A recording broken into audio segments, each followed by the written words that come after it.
ঘাটাল লোকসভা কেন্দ্র নিয়ে তৈরি হওয়া সংশয় থেকে পুনর্নির্বাচনের দাবি করছেন বিজেপি প্রার্থী হিরণ চট্টোপাধ্যায়। তার দাবি, যেখানে নিরপেক্ষ ভোট হয়েছে, বিজেপির পক্ষে ভোট পড়েছে, কিন্তু বেশিরভাগ জায়গাতে নিরপেক্ষ ভোট হয়নি। কেশপুরে হয়েছে পাগলু ডান্স, তাই পুনর্নির্বাচনের দাবি করছি।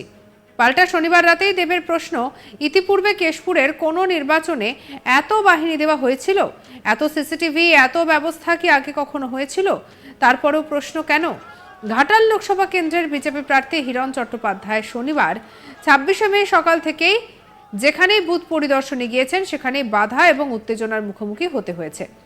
কেশপুর থানার পুলিশ এবং কেন্দ্রীয় বাহিনী সকলেই ত্রস্ত থাকতে হয়েছে। দিনের শেষে সামগ্রিক পরিস্থিতি নিয়ে হিরণ চট্টোপাধ্যায় অসন্তোষ প্রকাশ করলেন কেন্দ্রীয় বাহিনী, রাজ্য পুলিশ এবং নির্বাচন কমিশন সকলের ভূমিকা নিয়ে।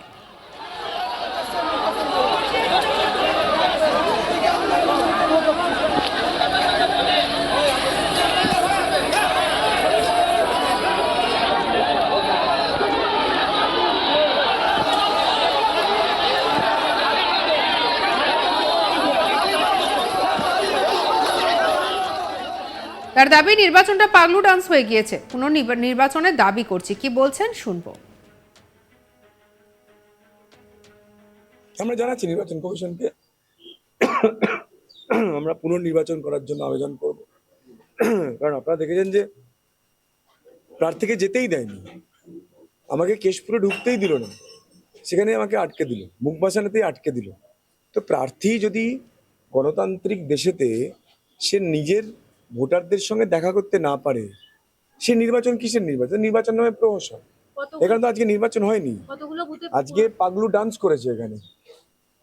আজকে নির্বাচনের নামে এখানে পাগলু ডান্স হয়েছে কেশপুরেতে, তাই না? দেখেছেন আপনারা, লুঙ্গি তুলে হাতে বাঁশ নিয়ে পাগলু ডান্স করছে আগুন জ্বালিয়ে দিয়ে। লুঙ্গি বাহিনী, রাষ্ট্রবাদী মুসলিম ভাই বোনেরা, তারা কিন্তু এখনো দেশকে ভালোবাসেন। আমাকে ওখানে কাজ নামিয়ে একজন রাষ্ট্রবাদী মুসলিম ভাই বলেন, দাদা আপনি সময় নষ্ট করছেন এখানে, এরা আপনাকে চাইছে আপনি সারাদিন এখানে আটকে যান, আপনি অন্যান্য বুথগুলো ঘুরে আসুন, আপনার জন্য প্রচুর ভোট পড়ছে। মুসলিম ভাই, সে রাষ্ট্রবাদী, সে দেশকে ভালোবাসে। আর এরা যারা লুঙ্গি বাহিনী, এরা দেশকে ভালোবাসে না, এরা লুঙ্গি তুলে আগুন জ্বালিয়ে বাঁশ লাঠি নিয়ে এরা পাগলু ডান্স করছে। বলছেন ওনার জন্য, মানে আপনার জন্য এত উত্তপ্ত, এত বিক্ষোভ, রাত ভোর নাকি টাকা বিতরণ করেছেন, সেই জন্যই মানুষের এত ক্ষোভ। যে টাকা পাওয়া গিয়েছিল কালকে দাসপুরে, সে তো জেলার টাকা, ব্যাংক থেকে তুলে তাকে দেওয়া হয়েছে। এই তো নির্বাচন কমিশনের নিয়মেই আছে যে আপনি এত টাকা খরচা করতে পারবেন, এবং সেই টাকা ব্যাংক ছাড়া কোথা থেকে আপনি পাবেন? টাকা তো বাজারে বিক্রি হয় না, ব্যাংক থেকে টাকা তোলা হয়েছে এবং সেই টাকা কার্যকর্তা দিতে যাওয়া হচ্ছিল। সেখানে পুলিশ তাকে হেনস্থা করলো, তাকে ধরলো, সেটাকে নিয়ে এই প্রাক্তন সাংসদ, তিনি আইন তো জানেন না, মাধ্যমিক পাশ একজন ছেলে কি করে আইন জানবে বলুন? রাতে কেশপুরের সাংবাদিক সম্মেলন করেন তৃণমূল প্রার্থী দেব। কি বলছেন শোনাবো। কেশপুরে প্রথমবার এত বেশি সিআরপিএফ নিয়ে ভোট হয়েছে, প্রত্যেকটা বুথে সিসিটিভি ক্যামেরা লাগানো,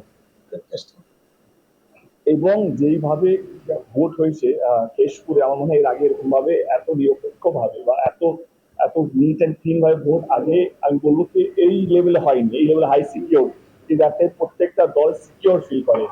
এবং তারপরেও যদি বিরোধী দলের প্রার্থী যদি বলেন, আমার মনে হয় behaviour at the end of the day, তুমি কিভাবে তুমি, আমি তো সকালেই দেখছিলাম, শুনলাম, আমার তো টাইম, আমি দিনটা নষ্ট করতে চাইছিলাম না ওনাকে দেখে। তো আমি যেটা দেখলাম, উনি কখনো সিআরপিএফ কে ধমকাচ্ছেন চমকাচ্ছেন, কখনো পুলিশের সঙ্গে ঝগড়া করছেন, উনি পুরো দিনটা তো ঝগড়া করেই কাটিয়ে দিলেন। এবারে যে যদি ঝগড়া করে দেখবে পাল্টা রিপার্টেশন হবে, অন্যরা এটা করবে, বাট আমার মনে হয় না এইটা বিশাল কিছু যেটাকে নিয়ে উনি যেভাবে হেডলাইনে থাকতে চাইছিলেন, সেটা আমার কোথাও যেন মনে হয় যে মানুষ ধরে নিয়েছে, এবং আমরা সবাই জানি, এবং আপনারা তো আমার সঙ্গেই ছিলেন সকাল থেকে। এটা তো আমি যে যে বুথে গেছি সবাই তো টিএমসি ছিল না, বিশাল বড় বড় লাইন ছিল, সেখানে সমস্ত দলের সমর্থকরা ছিল। ওই আমাকে দেখে কেউ জয় শ্রীরাম স্লোগান করেন। ওই আমি যে যে বুথে গেছি সেই সব বুথে যদি আপনারা খবর নেন, সেখানে বিজেপির সংখ্যা অনেক বেশি, বিজেপির সমর্থক অনেক বেশি।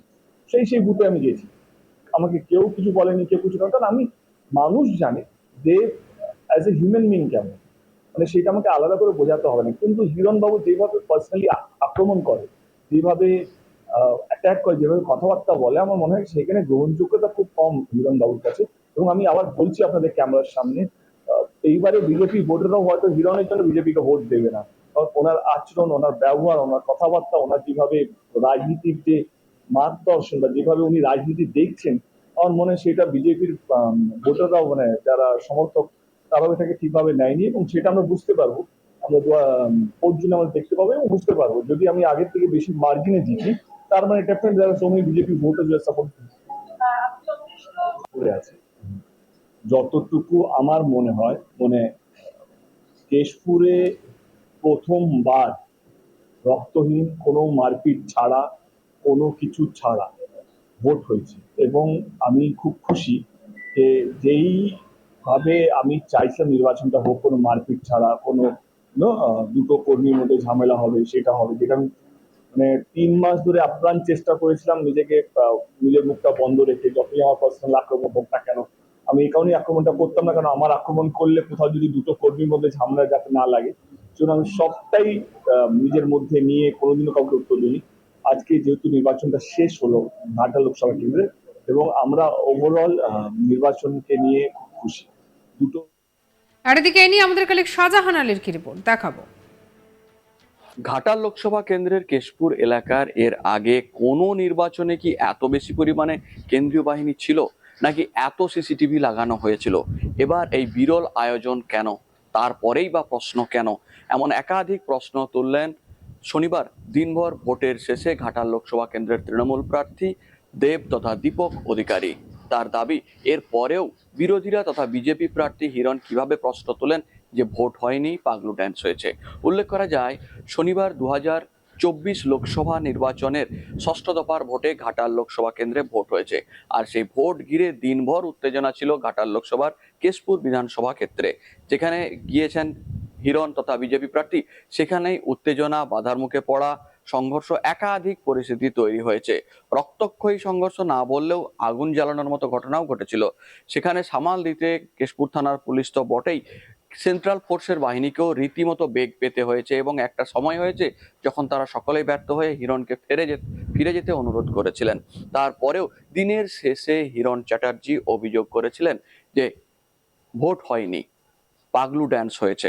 অর্থাৎ উল্টো দিকের প্রার্থী, তৃণমূলের তারকা প্রার্থী দেবের যে হিট গান পাগলু ড্যান্স, সেই গানকে উল্লেখ করে পরোক্ষে দেবকেই কটাক্ষ করেছেন এবং বলতে চেয়েছেন যে এখানে ভোটের নামে বিরোধী শাসক দলের যিনি প্রার্থী তিনি প্রহসন করেছেন। এই সমস্ত একাধিক অভিযোগ তুলে হিরণ চ্যাটার্জি দাবি করেছেন, পুনর্নির্বাচনের জন্য আমরা দাবি জানাচ্ছি, তবে কোথায় কতটা হবে সে বিষয়ে আমরা হিসেব করে জানাবো। সঙ্গে রাখুন আজ তাক বাংলাকে, সাবস্ক্রাইব করে নিন।